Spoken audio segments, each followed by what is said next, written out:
Hello everyone, I hope you all are doing well.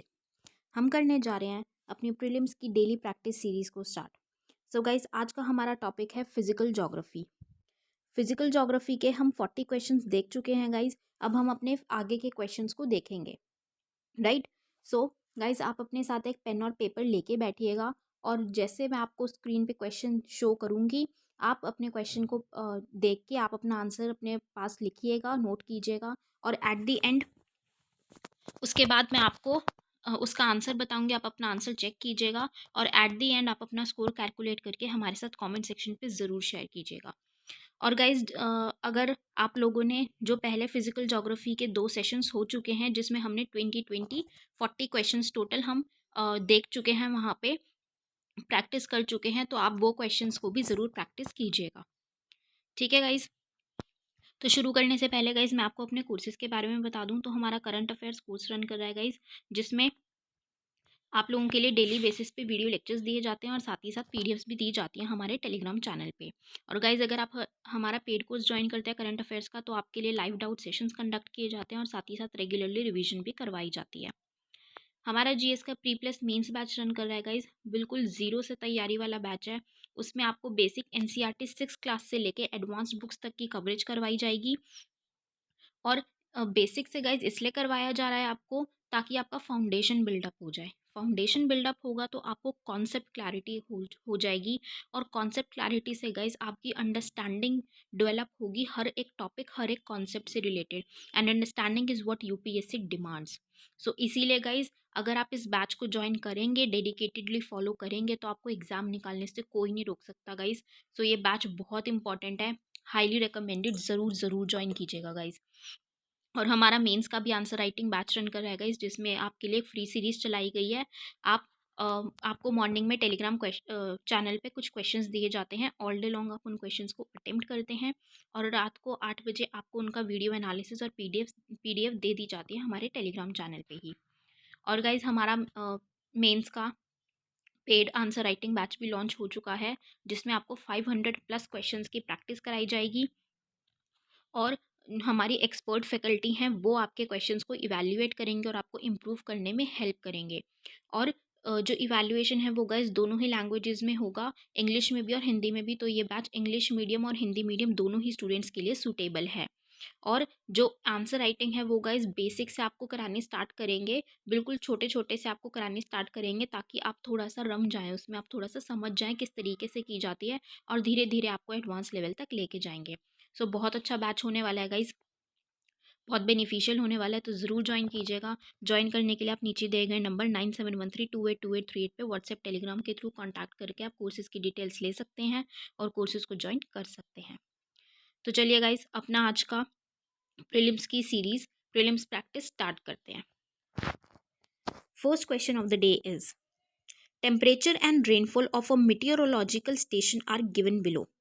हमें क्या दिया है? तापमान दिया है और वर्षा दी हुई है, रेनफॉल के बारे में बताया गया है डिफरेंट मंथ्स का।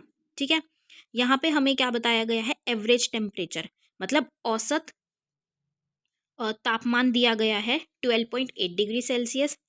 एवरेज रेनफॉल दी गई है, औसत वर्षा दी गई है 54.9 सेंटीमीटर पर एनम। हमें पूछा क्या गया है? Identify the region having the above climatic patterns from amongst the following, कि जो निम्नलिखित में से उपयुक्त जल वायविक प्रतिरूप वाले प्रदेशों को पहचानिए। कि हमें यहाँ पे टेम्परेचर देखना है और रेनफॉल पैटर्न देखना है किस तरीके से है, और हमें ये बताना है कि ये कौन से रीजन का क्लाइमेटिक या वहाँ की जलवायु के बारे में बताता है। ऑप्शन ए मेडिटेरेनियन रीजन, भूमध्य सागरीय प्रदेश। ऑप्शन बी मॉनसून रीजन, मानसूनी प्रदेश। ऑप्शन सी स्टेपे रीजन, सोपानी प्रदेश। और option D north western European region, उत्तरी पश्चिमी यूरोपीय प्रदेश। तो इसमें से कौन से क्लाइमेट को दर्शा रहा है, कौन से रीजन के क्लाइमेट को दर्शा रही है टेम्परेचर और रेनफॉल का पैटर्न? तो ये गाइस हमें बता रहा है मेडिटेरेनियन रीजन का पैटर्न, ये मेडिटेरेनियन रीजन का जलवायु को दर्शा रहा है। तो यहाँ पे हमारा ऑप्शन ए बिल्कुल करेक्ट आंसर है, मेडिटेरेनियन रीजन। ठीक है guys, now moving on to our next question. ये गाइज नेक्स्ट क्वेश्चन हमारा एजर्शन और रीजनिंग से रिलेटेड देखने को मिल रहा है हमें, कथन और कारण से। तो एजर्शन क्या दिया गया है, during the neap tides the high tide is lower and the low tide is higher than usual. मतलब कथन क्या है, लघु ज्वार भाटाओं के समय उच्च ज्वार सामान्य से निम्नतर तथा निम्न ज्वार सामान्य से उच्चतर होता है। अब इसका रीजन हमें क्या दिया गया है, the neap tide unlike the spring tide occurs on the new moon instead of on the full moon। कारण क्या है, लघु ज्वार भाटा वृहत ज्वार भाटा के विपरीत पूर्ण चंद्र के स्थान पर नव चंद्र के समय होता है। अब इसमें गाइज हमें कुछ ऑप्शंस दिए गए हैं। Option A, both A and R are true and R is the correct explanation of A. A और आर दोनों सही हैं परंतु आर ए का सही स्पष्टीकरण है। Both A and R are true but R is not a correct explanation of A. A और आर दोनों सही हैं परंतु आर ए का सही स्पष्टीकरण नहीं है।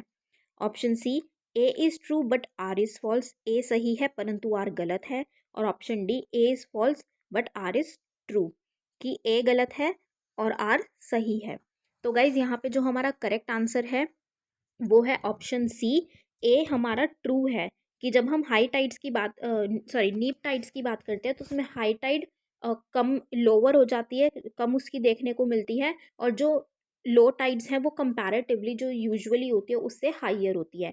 लेकिन उसका जो रीज़न दिया गया है कि नीप टाइड में न्यू मून पे होता है नीप टाइड, तो ये हमारा गलत है, राइट। तो ये हमारा ऑप्शन सी बिल्कुल करेक्ट है, A is true but R is false. Guys इसकी एक्सप्लेनेशन मैंने आपको हर आंसर के साथ उसकी एक्सप्लेनेशन दी गई है क्वेश्चन की, तो आप हमारी पीडीएफ डाउनलोड करके टेलीग्राम चैनल से वहाँ से पढ़ सकते हैं, और अगर आपको कोई डाउट आता है तो आप पूछ सकते हैं। ठीक है guys, now moving on to our next question. Sun's halo is produced by the refraction of light in. सूर्य का प्रभा मंडल मतलब हेलो प्रकाश के अपवर्तन से उत्पन्न होता है। Option A, water vapour in stratus clouds, स्तरीय मेघों के जलवाष्य में। Ice crystals in cirrocumulus clouds, पक्षाभ कपासी मेघों के हिम स्फटकों में। Ice crystals in cirrus clouds, पशाब मेघों में के हिम स्फटकों में। Option D, dust particles in stratus clouds, स्तरीय मेघों के धूल कणों में। तो हमें सन के हेलो से जो रिफ्रैक्शन प्रोड्यूस होती है वो कहाँ देखने को मिलती है, वो हमें देखने को मिलती है सिरस क्लाउड्स के आइस के क्रिस्टल्स में। ठीक है, उससे जो सनलाइट पास होती है उससे हमें ये हेलो देखने को मिलता है। तो हमारा ऑप्शन सी यहाँ पे बिल्कुल करेक्ट आंसर है। ठीक है guys, now moving on to our next question. Consider the following statements, निम्नलिखित कथनों पर विचार कीजिए। स्टेटमेंट 1, या यहाँ पे गाइज हमें स्टेटमेंट 4 स्टेटमेंट्स दी गई है, हमें बताना है कि कौन सी स्टेटमेंट हमारी करेक्ट है, कौन सा कथन हमारा सही है। Statement 1, ocean currents are slow surface movement of water in the ocean. महासागरीय धाराएं महासागर में जल का मंद भूपृष्ठ संचलन होती हैं। Statement 2, ocean currents exist in maintaining the earth's heat balance. मतलब महासागरीय धाराएं पृथ्वी का ताप संतुलन बनाए रखने में सहायक होती हैं। Statement 3, ocean currents are set in motion primarily by prevailing winds. महासागरीय धाराएं मुख्यतः सनातन पवनों द्वारा चलायमान होती हैं। और statement 4, ocean currents are affected by the configuration of the ocean. महासागरीय धाराएं महासागर संरूपण द्वारा प्रभावित होती हैं। इसमें से गाइज हमें करेक्ट स्टेटमेंट बतानी है, तो option A 1 and 2, option B 2, 3 and 4, option C 1, 3 and 4, और ऑप्शन डी 1, 2, 3 एंड 4। तो गाइज यहाँ पे जो हमारा करेक्ट आंसर है वो है ऑप्शन बी 2, 3 एंड 4, राइट। हमारी ऑप्शन जो स्टेटमेंट 1 है वो इनकरेक्ट है, क्योंकि ऐसा नहीं कह सकते कि स्लो मूवमेंट नहीं होती ओशन करेंट्स की, स्लो मूवमेंट भी होती है, बट बहुत कम ऐसा होता है कि स्लो मूवमेंट हो। मोस्ट ऑफ द टाइम क्या होता है, स्लो मूवमेंट नहीं होती। ठीक है, इसीलिए ये फर्स्ट स्टेटमेंट हमारी रॉन्ग है और हमारा आंसर है option B, 2, 3 and 4 are correct. Now moving on to our next question. Consider the following statements, निम्नलिखित कथनों पर विचार कीजिए। गाइज हमें यहाँ पे भी क्या दिया गया है, 4 स्टेटमेंट्स दी गई हैं और हमें करेक्ट स्टेटमेंट बतानी है, सही कथन बताना है। Statement 1, in equatorial regions the year is divided into 4 main seasons. भूमध्यवर्ती क्षेत्रों में वर्ष 4 मुख्य ऋतुओं में विभाजित होता है। Statement 2, in Mediterranean region summer months receive more rain. भूमध्य सागरीय क्षेत्रों में गर्मियों में अधिक वर्षा होती है। Option C. Statement 3, in climate type China type climate rainfall occurs throughout the year. चीन के तरह की जलवायु में पूरे वर्ष वर्षा होती है। और statement 4, tropical highlands exhibit vertical zonation of different climates, कि उष्णकटिबंधीय उच्च भूमियां विभिन्न जलवायुओं के ऊर्ध्वाधर अनुक्षेत्र वर्गीकरण को प्रदर्शित करती हैं। इनमें से गाइस हमें क्या बताना है, करेक्ट स्टेटमेंट बताना है। तो यहाँ पे हमें ऑप्शंस दिए गए हैं, option A 1, 2, 3 and 4, option B 1, 2 and 3, option C 1, 2 and 4 और ऑप्शन डी 3 एंड 4। तो गाइज यहाँ पे हमारा करेक्ट आंसर है option D 3 and 4। Option statement 1 और 2 हमारी इनकरेक्ट है, क्योंकि इक्वेटोरियल रीजन में 4 सीजन्स नहीं बल्कि हमें 2 सीजन्स देखने को मिलते हैं। और मेडिटेरेनियन रीजन की अगर हम बात करें तो वहाँ पे ज़्यादा रेनफॉल विंटर सीजन में देखने को मिलती है, ना कि समर सीजन में। तो इसीलिए हमारी 3 और 4 स्टेटमेंट्स करेक्ट है और हमारा करेक्ट ऑप्शन यहाँ पे है option D. Now moving on to our next question. Consider the following ecosystems, निम्नलिखित परिस्थितिकी वर्गीकरणों पर विचार कीजिए। हमें 4 इकोसिस्टम के बारे में दिया गया है। फर्स्ट टाइगा, 2 ट्रॉपिकल एवरग्रीन उष्णकटिबंधीय सदापर्णी, 3 ट्रॉपिकल डेसिडुअस उष्णकटिबंधीय पर्णपाती और 4 टुंड्रा। इसमें हमें क्या बताना है, the correct sequence in decreasing order. Guys इसको अंडरलाइन करना है यहाँ पे, decreasing order of the albedo value of these ecosystems is. इन पारिस्थितिकी वर्गीकरणों की धवलता परिणाम का घटता क्रम है। Option A 1, 4, 3, 2, option B 4, 1, 3, 2, option C 4, 1, 2, 3 and option D 1, 4, 2, 3। तो हमें डिक्रीजिंग ऑर्डर में बताना है कि पहले सबसे बड़ा सबसे ज़्यादा एल्बेडो जिसमें देखने को मिलता है, फिर उसके बाद उससे कम उससे कम उससे कम, ये हमें सीक्वेंस बतानी है। तो सबसे ज़्यादा जो एल्बेडो गाइज हमें देखने को मिलता है वो होता है टुंड्रा रीजन में, राइट। तो हमारा यहाँ पे ऑप्शन बी बिल्कुल करेक्ट आंसर है, tundra, then taiga, then tropical deciduous and then tropical evergreen. तो यहाँ पे हमारा ऑप्शन बी बिल्कुल करेक्ट आंसर है। Now moving on to our next question. ये भी गाइज हमारा एजर्शन रीजनिंग का क्वेश्चन हमें देखने को मिल रहा है, कथन और कारण का। तो एजर्शन क्या दिया हुआ है, 60 to 65 degree latitudes in both the hemispheres have a low belt pressure have a low pressure belt instead of high pressure। क्या है, दोनों गोलार्धों के 60 से 65 डिग्री अक्षांशों में उच्च दाब की बजाय निम्न दाब पेटिका होती है।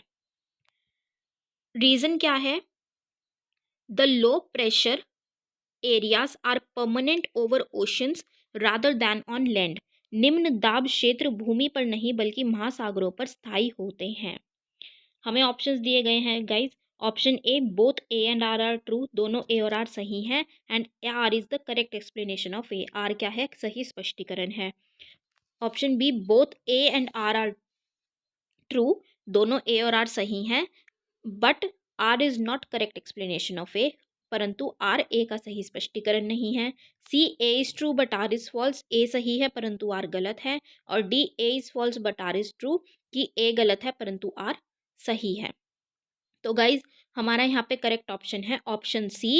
ए जो हमें एजर्शन दिया गया है वो बिल्कुल सही है, लेकिन जो आर हमें रीजनिंग दी गई है वो गलत है। ठीक है, हमें पॉइंट ही गलत दिया गया है, तो यहाँ पे हमारा ऑप्शन सी बिल्कुल करेक्ट आंसर है। Now moving on to our next question. ये गाइस फिर से एजर्शन रीजनिंग का क्वेश्चन हमें देखने को मिल रहा है। एजर्शन क्या दिया हुआ है? The surface winds spiral inwards upon the centre of the cyclone.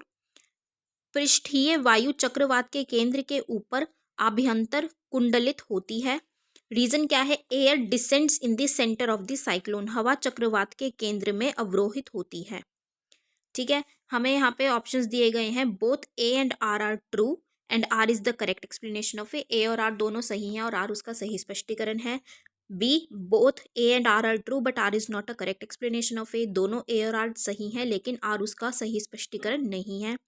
Option C, A is true but R is false. A सही है बट परंतु आर गलत है। D, A is false but R is true. A गलत है लेकिन are सही है। तो हमारा यहाँ पे ऑप्शन ए बिल्कुल करेक्ट आंसर है। दोनों ए और आर जो है वो सही है और आर सही करेक्ट एक्सप्लेनेशन, सही स्पष्टीकरण है इसका एजर्शन का, कथन का। राइट, तो हमारे यहाँ पे करेक्ट ऑप्शन क्या है guys? Option A. Now moving on to our next question. Consider the following climatic and geographical phenomena. निम्नलिखित जलवायु और विषयक तथ्यों पर विचार कीजिए। तो हमें गाइस चार चीजें दी गई हैं, क्लाइमेटिक और जोग्राफिकल फिनोमिना दिया गया है। फर्स्ट, कंडेंसेशन, संघनन। Two, high temperature and humidity, उच्च ताप एवं आर्द्रता। थ्री, ओरोग्राफी, पर्वत विज्ञान। और फोर, वर्टिकल विंड, ऊर्ध्वाधर हवा, गर्जन, मेघ। तो हमें क्या बताना है गाइस? क्वेश्चन क्या है? Thunder cloud development is due to which of these phenomena.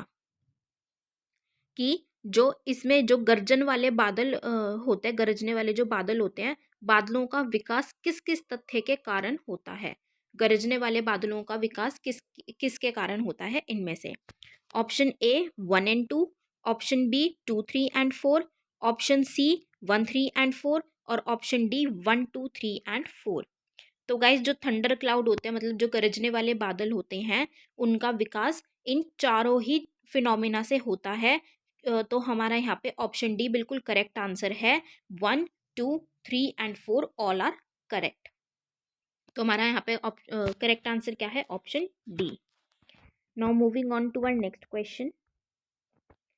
For the short term climatic predictions, which one of the following events detected in the last decade is associated with occasional weak monsoon rains in the Indian subcontinent? अल्पकालिक जलवायु संबंधी कथन के लिए पिछले दशक में ज्ञात हुई निम्नलिखित स्थितियों में से कौन सी एक भारतीय उपमहाद्वीप में विरल क्षीण मॉनसून वर्षा से संबद्ध है? तो हमें ऑप्शंस क्या दिए गए हैं गाइस? A La Nina, B movement of jet stream, धारा प्रवाह की गति, option C El Nino and southern oscillations, El Nino और दक्षिणी दोलन, और option D greenhouse effect at global level, विश्वव्यापी स्तर पर पादप गृह प्रभाव। तो गाइज वीक मॉनसून रेंज जो हमें देखने को मिल रही है वो किसकी वजह से हैं? तो वीक मॉनसून हमें देखने को मिलता है एल नीनो और सदर्न ऑसिलेशन की वजह से। तो हमारा यहाँ पे गाइज ऑप्शन सी बिल्कुल करेक्ट आंसर है, El Nino and southern oscillations. Now moving on to our next question. Which one of the following is not a lagoon. निम्नलिखित में से कौन सा एक लगून नहीं है? A Ashtamudi lake, B Chilika lake, C Periyar lake और डी पुलिकट लेक। तो हमें बताना है कि नॉट, गाइज इसको नॉट पे अंडरलाइन करना है। नॉट अ लगून पूछा है हमसे, तो जो यहाँ पे लगून नहीं है वो है ऑप्शन सी पेरियार लेक। ठीक है, क्योंकि जो मुल्ला पेरियार रिवर है उसके वहाँ पे डैम कंस्ट्रक्शन के लिए ये लेक बनाया गया है, ना कि एक इसको लगून नहीं है ये। ठीक है, ये किसके लिए, डैम की कंस्ट्रक्शन की उसके फेवर करने के लिए, उसकी हेल्प के लिए बनाया गया है। तो हमारा करेक्ट ऑप्शन यहाँ पे है option C, Periyar lake. Now moving on to our next question, which one of the following statements is correct with reference to our solar system. हमारे सौर परिवार के संदर्भ में निम्नलिखित में से कौन सा कथन सही है। ठीक है, सही बताना है गाइस, करेक्ट बताना है हमें यहाँ पे। A, the earth is the densest of all the planets in our solar system. हमारे सौर परिवार के सभी ग्रहों में पृथ्वी सघनतम है। Option B, the predominant element in the composition of earth is silicon. कि पृथ्वी के संगठन में मुख्य तत्व सिलिकॉन है। Option C, the sun contains 75% of the mass of the solar system. सूर्य में सौर परिवार के द्रव्यमान का 75% अंतर्विष्ट है। और option D, the diameter of the sun is 190 times that of the earth. सूर्य का व्यास पृथ्वी के व्यास का 190 गुना है। तो हमें गाइज यहाँ पे सोलर सिस्टम के रेफरेंस में कुछ स्टेटमेंट्स दी गई हैं, हमें यहाँ पे ऑप्शन कौन सा हमारा करेक्ट है वो बताना है। तो हमारा यहाँ पे करेक्ट ऑप्शन है guys option A, the earth is the densest of all the planets in our solar system. कि जो अर्थ है वो सबसे ज़्यादा डेंसेस्ट, मतलब सबसे ज़्यादा सघनतम हमें देखने को मिलता है। अर्थ की जो डेंसिटी है सबसे ज़्यादा है बाकी प्लैनेट्स के मुकाबले। तो हमारे यहाँ पे ऑप्शन ए बिल्कुल करेक्ट आंसर है। Now moving on to our next question. ये गाइज हमारा फिर से एक एजर्शन रीजनिंग वाला क्वेश्चन है। एजर्शन क्या है, the amount of moisture in the atmosphere is related to latitude. वायुमंडल में नमी की मात्रा अक्षांश से संबंध है। और रीजन क्या है, the capacity to hold moisture in the form of water vapour is related to temperature. नमी को जलवाष्य के रूप में रखने की क्षमता तापमान से संबंध है। इसमें गाइज हमें ऑप्शन दिए गए हैं। Option A, both A and R true and R is the correct explanation of A. कि दोनों ए और आर जो हैं वो सही हैं और आर उसका सही स्पष्टीकरण है। Option B, both A and R individually true but R is not the correct explanation of A. दोनों ए और आर सही हैं लेकिन आर उसका सही स्पष्टीकरण नहीं है। C, A is true but R is false. A सही है परंतु आर गलत है। और option D, A is false but R is true. A गलत है परंतु आर सही है। तो यहाँ पे गाइज हमारा करेक्ट ऑप्शन है ऑप्शन ए, दोनों ए और आर सही हैं और आर ए का सही स्पष्टीकरण है। तो हमारा यहाँ पे गाइज करेक्ट ऑप्शन है option A. Now moving on to our next question. Guys आगे चलने से पहले मैं आपको दोबारा एक बार बता दूं कि यहाँ पे आपको हर क्वेश्चन से रिलेटेड आंसर के साथ ही एक्सप्लेनेशन दी गई है। आप हमारे टेलीग्राम चैनल से पीडीएफ डाउनलोड करके पढ़ सकते हैं और कोई क्वेरी है तो आप पूछ सकते हैं। Now moving on to our next question. Guys ये हमारा क्वेश्चन ये वाला भी एजर्शन रीजनिंग का है। एजर्शन क्या है, unlike temperate forest the tropical rain forest if cleared can yield productive farmland that can support intensive agriculture for several years even without chemical fertilizer।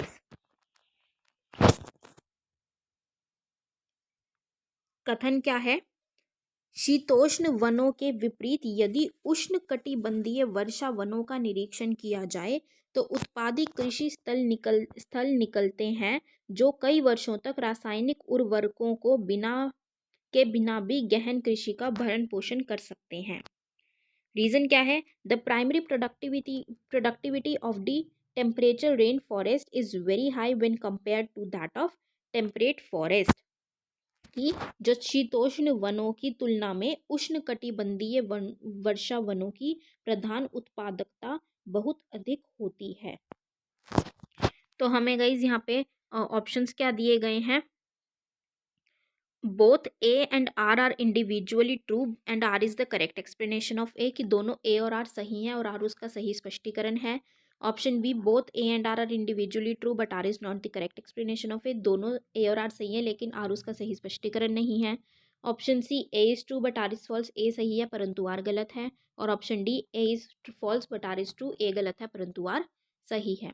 तो हमारा गाइज यहाँ पे ऑप्शन डी बिल्कुल correct है, जिसमें कि हमें क्या दिया है कि ए हमारी जो एजर्शन है वो गलत है और रीजन बिल्कुल सही गिवन है। तो हमारा यहाँ पे करेक्ट आंसर है guys option D. Now moving on to our next question.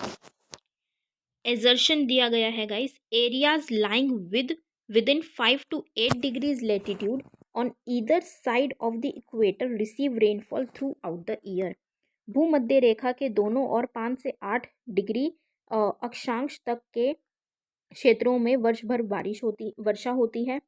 Reason क्या है? High temperatures and high humidity cause convectional rain to fall mostly in the afternoons near the equator. उच्च तापमान तथा उच्च आर्द्रता के कारणवश भूमध्य रेखा के निकट अधिकतर दोपहर को संवहनीय वर्षा होती है।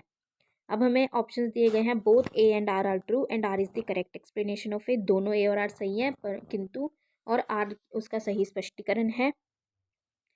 Option B, both A and R true but R is not the correct explanation of A. दोनों ए और आर सही है, परंतु आर उसका सही स्पष्टीकरण नहीं है। Option C, A is true but R is false. A सही है परंतु आर गलत है। और option D, A is false but R is true. A गलत है परंतु आर सही है। तो हमारा गाइज यहाँ पे करेक्ट ऑप्शन है ऑप्शन ए। दोनों ए और आर सही हैं और आर ए का सही एक्सप्लेनेशन करेक्ट सही स्पष्टीकरण हमें देखने को मिलता है। तो हमारा correct option here is option A. Now moving on to our next question. Which one among the following covers the highest percentage of forest area in the world? विश्व वन क्षेत्र में से किस एक के फैलाव की प्रतिशतता सर्वाधिक है? ए, टेम्परेट कॉनिफरस फॉरेस्ट, शीतोष्ण शंकुधारी वन, बी, टेम्परेट डेसिडुअस फॉरेस्ट, शीतोष्ण पर्णपाती वन, सी, ट्रॉपिकल मॉनसून फॉरेस्ट, उष्णकटिबंधीय मानसून वन, और option D, tropical rain forest उष्णकटिबंधीय वर्षा वन। तो गाइस सबसे ज़्यादा percentage all over the world, हम यहाँ पे देखना है ऑल ओवर दी वर्ल्ड पूछा गया है। तो यहाँ पे सबसे ज़्यादा हमें हाईएस्ट परसेंटेज देखने को मिलता है टेम्परेट कॉनिफरस फॉरेस्ट का। सो ऑप्शन ए हमारा यहाँ पे करेक्ट ऑप्शन है गाइस, शीतोष्ण शंकुधारी वन। तो करेक्ट ऑप्शन है गाइस हमारा option A. Now moving on to our next question. Among the following, which planet takes maximum time for one revolution around the sun? सूर्य के गिर्द एक परिक्रमा के लिए निम्न में से कौन सा एक ग्रह अधिकतम समय लेता और लेती है?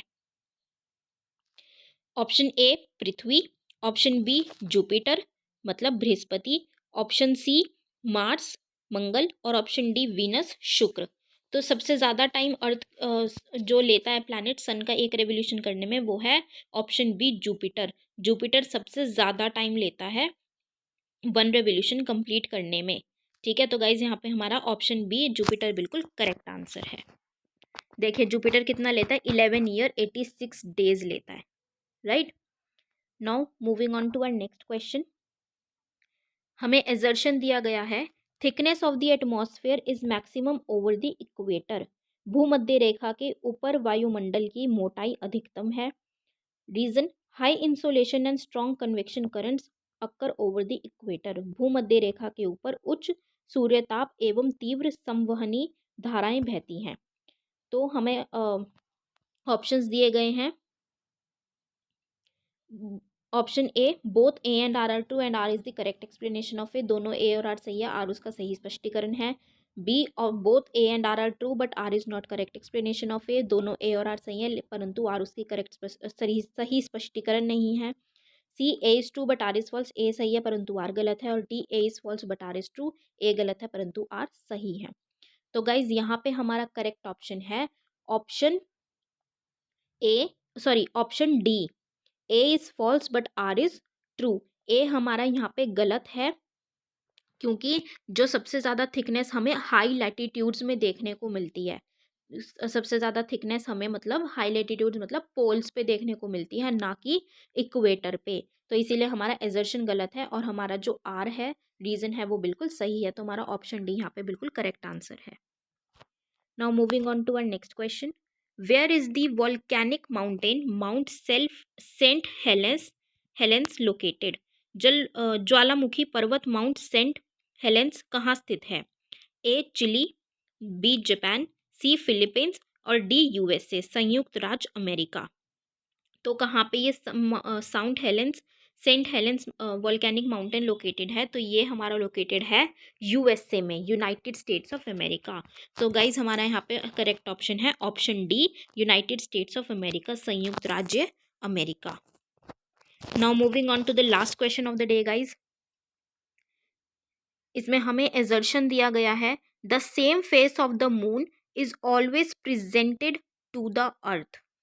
चांद का सदैव एक विभिन्न फलक ही पृथ्वी की ओर अभिमुख होता है।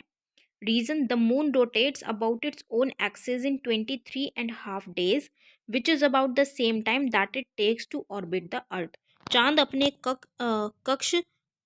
अक्ष पर 23.5 दिवस में घूर्णन पूरा करता है, जो लगभग उतनी ही अवधि है जिसमें वह पृथ्वी की परिक्रमा पूरा करता है। तो हमें ऑप्शंस दिए गए हैं guys. Option A and R true and R is the correct explanation of A और आर दोनों सही है और आर उसकी सही स्पष्टीकरण है। Option B A and R true but R is not the correct explanation of A और आर दोनों सही है परंतु आर उसकी सही स्पष्टीकरण नहीं है। Option C A is true but R is false, A सही है परंतु आर गलत है। और option D A is false but R is true, A गलत है परंतु आर सही है। तो हमारा गाइज यहाँ पे करेक्ट ऑप्शन है ऑप्शन सी, ए बिल्कुल सही है परंतु जो आर है वो हमारा गलत है। राइट, आर हमारी गलत रीजन जो है गलत देखने को मिल रहा है, तो हमारा यहाँ पे ऑप्शन सी बिल्कुल करेक्ट आंसर है। So guys this was the last question of the day. I hope guys आप लोगों ने क्वेश्चंस अच्छे से अटेम्प्ट किए होंगे, पढ़ के किया होगा। आप गाइज अब अपना स्कोर कैलकुलेट करके हमारे साथ कमेंट सेक्शन में ज़रूर शेयर कीजिएगा। So with this we end up today's prelim series. और गाइज मैं आपको अपने कोर्सेज़ के बारे में बता दूं तो हमारा करंट अफेयर्स बैच रन कर रहा है गाइज, जिसमें आप लोगों के लिए डेली बेसिस पे वीडियो लेक्चर्स प्रोवाइड किए जाते हैं और साथ ही साथ आपको पीडीएफ्स भी दी जाती हैं हमारे टेलीग्राम चैनल पे। और अगर आप हमारा पेड कोर्स ज्वाइन करेंगे करंट अफेयर्स का, तो पेड कोर्स में आप लोगों के लिए लाइव डाउट सेशंस कंडक्ट किए जाते हैं और साथ ही साथ रेगुलरली रिविजन भी करवाई जाती है। और गाइज हमारा जीएस का pre plus mains batch run कर रहा है, जिसमें आप लोगों को बिल्कुल बेसिक से तैयारी करवाई जा रही है। आपकी प्रिपरेशन इतनी स्ट्रॉन्ग करवा दी जाएगी गाइज, आपको कॉन्सेप्ट की क्लैरिटी इतनी अच्छी हो जाएगी कि आपको एग्जाम निकालने से कोई नहीं रोक सकता। तो हाईली रिकमेंडेड गाइज, ज़रूर ज्वाइन कीजिएगा। और हमारा मेंस का भी आंसर राइटिंग बैच रन कर रहा है गाइज, जिसमें एक फ्री सीरीज चलाई गई है आप लोगों के लिए। उसमें आपको टेलीग्राम चैनल पे कुछ क्वेश्चंस दिए जाते हैं मॉर्निंग में, और नाइट में 8 PM पे आपको उनका वीडियो एनालिसिस और पीडीएफ्स भी दी जाती हैं। और गाइज मेंस आंसर राइटिंग का ही एक पेड बैच भी लॉन्च हो चुका है, जिसमें आपको 500+ क्वेश्चंस की प्रैक्टिस कराई जाएगी। आपको जो हमारे एक्सपर्ट फैकल्टी हैं वो आपकी कॉपीज़ को, आंसर कॉपीज़ को इवैल्यूएट करेंगे और आपको इम्प्रूव करने में हेल्प करेंगे। और जो आंसर राइटिंग की प्रैक्टिस है वो गाइज आपको बेसिक से स्टार्ट करवाई जाएगी और धीरे धीरे आपको आंसर राइटिंग में परफेक्ट बनाया जाएगा and you will be made mains ready. और गाइज जो बेस्ट थिंग है, जो आंसर कॉपीज़ है वो दोनों ही लैंग्वेजेस में इवैल्यूएशन उसका आपको मिल पाएगा, इंग्लिश मीडियम स्टूडेंट्स के लिए भी और हिंदी मीडियम स्टूडेंट्स के लिए भी। सो ज़रूर ज्वाइन कीजिएगा गाइज। ज्वाइन करने के लिए आप नीचे दिए गए नंबर 9713282838 पे व्हाट्सएप टेलीग्राम के थ्रू कॉन्टैक्ट करके कोर्सेज़ की डिटेल्स ले सकते हैं और कोर्सेज़ को ज्वाइन कर सकते हैं। So with this guys we end up this session today. I hope you all have liked this session. Thank you so much. Have a great day ahead. Jai Hind.